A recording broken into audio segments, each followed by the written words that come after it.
আসসালামু আলাইকুম, welcome back to my channel.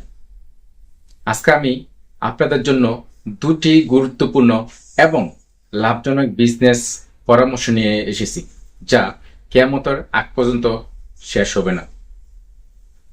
বর্তমানে বাংলাদেশের শিক্ষিত বেকার হার দিন দিন বৃদ্ধি পাচ্ছে, শুধুমাত্র চাকরির আশা না থেকে নিজে উদ্যোক্তা হন, তাহলে জীবনে খুব সহজেই সাফল্য অর্জন করতে পারবেন। যারা উদ্যোক্তা হতে চান এবং তাদের হার না মানা মনোভাব থাকতে হবে।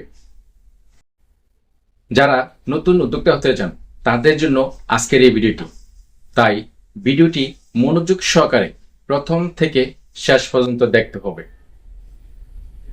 তার আগে আপনি যদি আমার চ্যানেলে নতুন দর্শক হয়ে থাকেন তাহলে চ্যানেলটিকে অবশ্যই সাবস্ক্রাইব করে রাখবেন, আর যদি অলরেডি সাবস্ক্রাইব করে থাকেন তাহলে থ্যাংক ইউ সো মাচ।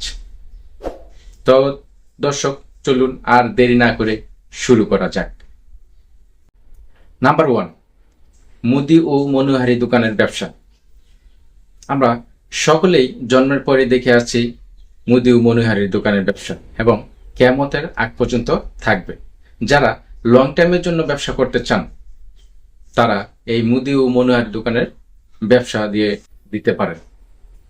আমরা সকলেই জানি বর্তমানে জগতে সবথেকে লাভজনক এবং গুরুত্বপূর্ণ ব্যবসা হলো মুদি ও মনিহারি দোকানের ব্যবসা। এই ব্যবসায় কোনো লস নেই, এই ব্যবসা আজীবন রাজত্ব করে যাবে। নাম্বার 2, ফার্মেসির ব্যবসা।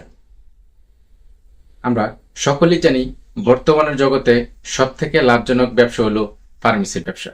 আপনি যদি ওষুধ সম্বন্ধে এবং ফার্মেসি দোকানের সম্বন্ধে কিছু আইডিয়া বা ধারণা থাকে তাহলে আপনার কেরিয়ার হিসাবে ফার্মেসির ব্যবসা শুরু করতে পারবেন। এতে কোনো লোকসান নাই এবং এই ব্যবসা মৃত্যুর আগ পর্যন্ত চলছে এবং থাকবে এবং চলবে।